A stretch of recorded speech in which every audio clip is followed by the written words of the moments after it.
My name is Maya Carter, and I'm 27 years old. I work hard, probably harder than I should. Between two jobs and a side hustle, I barely have time to breathe. But that's what it takes to survive when you're the only responsible one in your family. For years, I've put my mother, Sandra, and my younger sister, Lena, who's 22 but still acts 16, before myself. Every paycheck I earned went toward rent, groceries, and their endless list of needs. I never complained, never asked for anything in return. Until today. Today, I finally did something for myself. I bought a $10,000 luxury watch, not because I needed it, but because I deserved it. It was my way of celebrating all the sacrifices, all the sleepless nights, all the times I chose responsibility over fun. The moment I put it on, I felt powerful. It was a reminder that I was more than just their provider.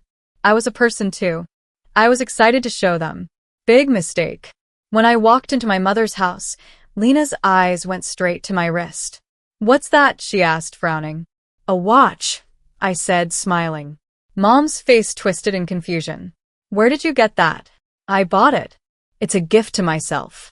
The room fell silent for a moment. Then Lena laughed, a short, sharp, mocking sound. "You spent that much money on a stupid watch?" she scoffed. "You could have bought something useful. Or, I don't know, help me buy a car."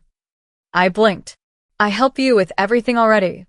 "Yeah, but that's different," she said, rolling her eyes. Mom crossed her arms.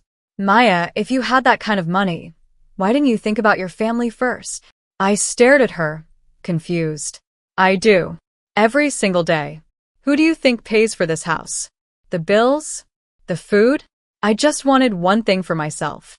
And that's selfish," Mom said, shaking her head. I felt my heart drop. They weren't happy for me. They weren't proud. They weren't even neutral. They were angry. Lena smirked. "You don't even go out. What do you need a fancy watch for? Just give it to me." I laughed, thinking she was joking. She wasn't. "Absolutely not," I said, standing my ground. "I worked for this. I'm keeping it." Mom's expression turned cold. "If you're going to act like this, maybe you don't belong in this family." I froze. "What?" "You've changed, Maya.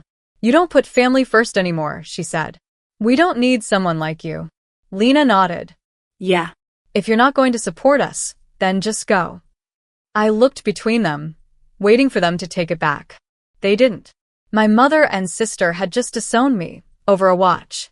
I wanted to cry, not because I was losing them, but because I finally saw the truth. They didn't love me. They loved what I could do for them.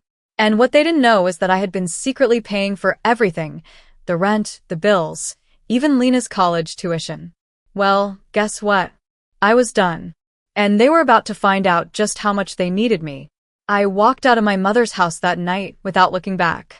No more begging for their approval, no more bending over backward to keep them comfortable while they treated me like a walking wallet.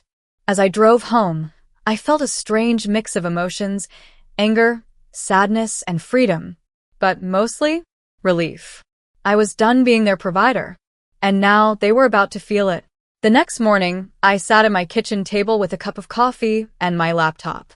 For years, I had been secretly handling all their expenses, the rent, utilities, groceries, even Lena's college tuition. I logged into my accounts and began canceling everything. Rent? Gone. Let's see how they handle the landlord knocking. Electricity? Cancelled. Hope they enjoy candlelight dinners. Wi-Fi? Disconnected. Good luck, Lena. Lena's college tuition? Withdrawn. She's on her own now. Each click felt like a weight off my shoulders. For once, I was putting myself first. I gave them everything. Now they had nothing. I knew it wouldn't take long before they realized something was wrong. And I was right. My phone rang. Mom. I stared at the screen, debating whether to answer. I didn't owe her anything, but curiosity won. I picked up. "Hello." "Maya," she said, her voice tense. "Why is the electricity out?" I sipped my coffee. "I don't know, Mom. Maybe because the bill wasn't paid." A pause. Then, "You always handle that." "Not anymore." You're being ridiculous, she snapped. You can't just cut us off like this. We're your family. I let out a cold laugh. Funny, because last week you told me I wasn't part of this family anymore. Silence. Then, her voice turned softer, fake sweet. Maya, honey, we were just upset. You know how things get sometimes. But we can't live like this. The rent is due. The landlord is threatening to evict us. Can you just take care of it one last time? There it was. Not I'm sorry. Not we were wrong. Just pay for us one last time. I leaned back in my chair. No, Mom. You wanted me out of your life, remember? Well, now I am. You're really going to let us suffer? She hissed. You let me suffer for years, I said, my voice calm.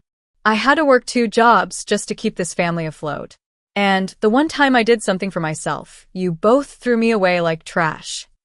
Maya, don't do this, she pleaded. We need you. You should have thought about that before you disowned me, I said. Good luck, Mom. Then I hung up. And it felt amazing. By the second week, they were desperate. Lena sent a text. Lena. Okay, this is ridiculous. The Wi-Fi is off. I have assignments due. Just pay the bill, and I'll forget everything, okay? I laughed. Forget everything? I typed back. Me. You mean the part where you kicked me out of the family? Or the part where you called me selfish? Lena. Ugh, why are you being so dramatic? Just fix it already. Me no. Lena, Maya, please. I can't fail my classes. Me.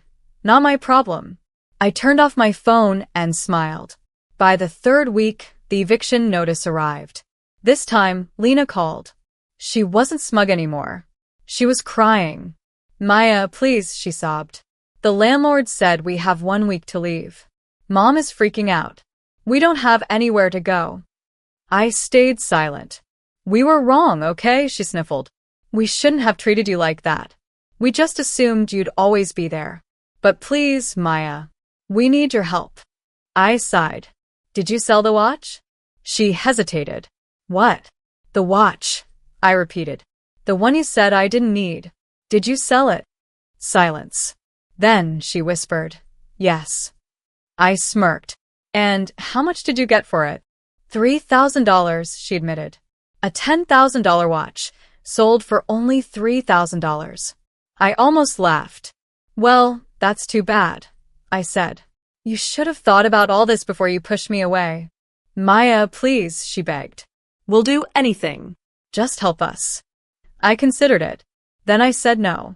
And for the first time in years, I felt free. I never thought I'd see the day when Lena cried for my help. For years, she acted like she was better than me, like my hard work was just expected. And now? Now she was begging. But I felt nothing. I used to think family meant sacrifice. That if you gave enough, they'd love you back. But my mother and sister didn't love me. They loved what I could do for them. And now that I was gone, their world was falling apart. And it wasn't my problem. Please, Maya, Lena whispered over the phone. Just pay 1 month's rent. We'll figure things out after that. I took a deep breath. No, Lena. She gasped like she couldn't believe I'd actually say no. Maya, we're going to be homeless, she shrieked. I shrugged, even though she couldn't see me. Not my problem. And I hung up. For the first time in my life, I put myself first. And it felt incredible. I didn't hear from them for a few weeks. Then, one day, I was scrolling through Facebook when I saw it. A post from Mom. Sandra Carter.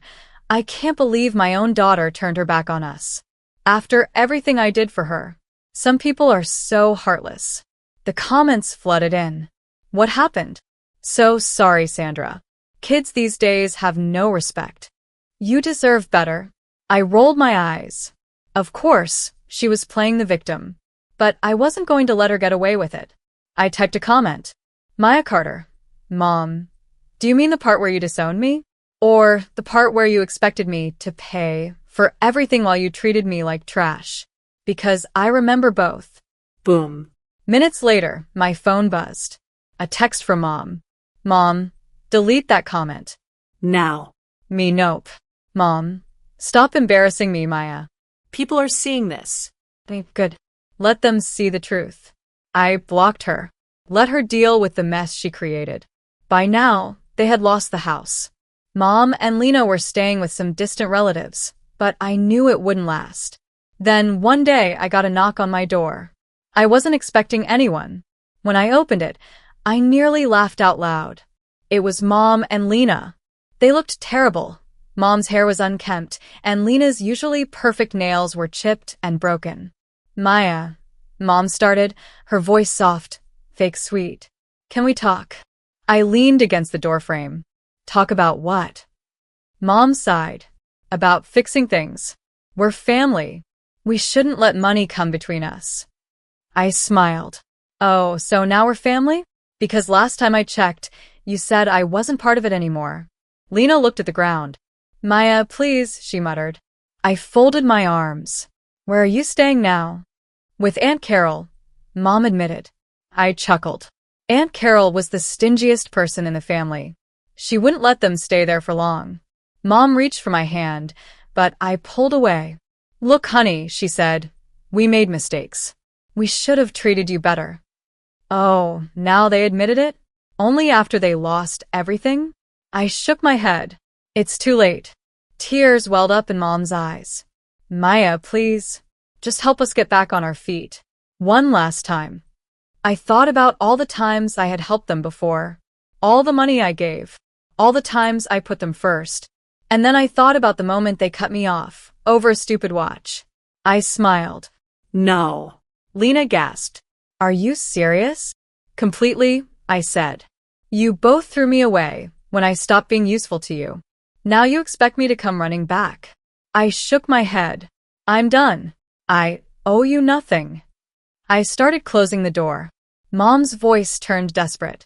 Maya, where will we go? I smirked. Not my problem. And I shut the door in their faces. It's been 6 months since I last saw them. Mom and Lena bounced between relatives for a while before everyone got tired of them. Last I heard, they were living in a rundown motel. And me? I thrived. With no more money going to them, I was finally able to save for myself. I got a new apartment, took a vacation, and even started a small business. One day, I walked past a jewelry store and saw a watch almost identical to the one I had bought before. I smiled. Because now I could afford 10 of them. And best of all, I had no one to take them away from me.